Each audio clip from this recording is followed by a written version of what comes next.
একটি জাহাজে করে ৩ সদস্যের বিড়াল পরিবার ঘুরতে যায় সমুদ্রে। তখনই একটি ঘূর্ণিঝড়ে তাদের বাচ্চা বিড়ালটিকে আকাশে উড়িয়ে নিয়ে যায়। তখন মা বিড়ালটি খুব কান্না করে। বাচ্চা বিড়ালটি সাঁতার কাটতে কাটতে কাটতে কাটতে একটি দ্বীপে পৌঁছায়। দ্বীপে পৌঁছানোর পর বাচ্চা বিড়ালটি হেল্প চাইতে থাকে। তখন কেউ তাকে হেল্প করেনি। একটি পায়ের চাপ অনুসরণ করে বিড়ালটি একটি কলা বাগানের কাছে যায়। কলা বাগানেতে গিয়ে অনেকগুলো কলা পেয়ে খাওয়ার পর সেই বিড়ালটি একটি কলার কাঁদার উপর শুয়ে ঘুমিয়ে পড়ে। হঠাৎ একটি শুয়োর এসে সেই বাচ্চা বিড়ালটিকে বইতে গিয়ে তাকে তার পিছনে দাঁড়া করে। তখন বিড়ালটি দৌড়ে সেখান থেকে পালিয়ে যায়।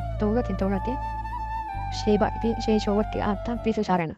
দৌড়াতে এক পর্যায়ে একটি পাহাড়ের চৌড়া এসে দাঁড়ায়। সে আর সামনে পথ না পেয়ে সেই পাহাড়ের চৌড়া থেকে সাইড দিয়ে পড়ে যাওয়ার পর সেই শুয়োরটি তাকে এসে লাফ দিয়ে দৌড়ে নিচে ফেলে দেয়।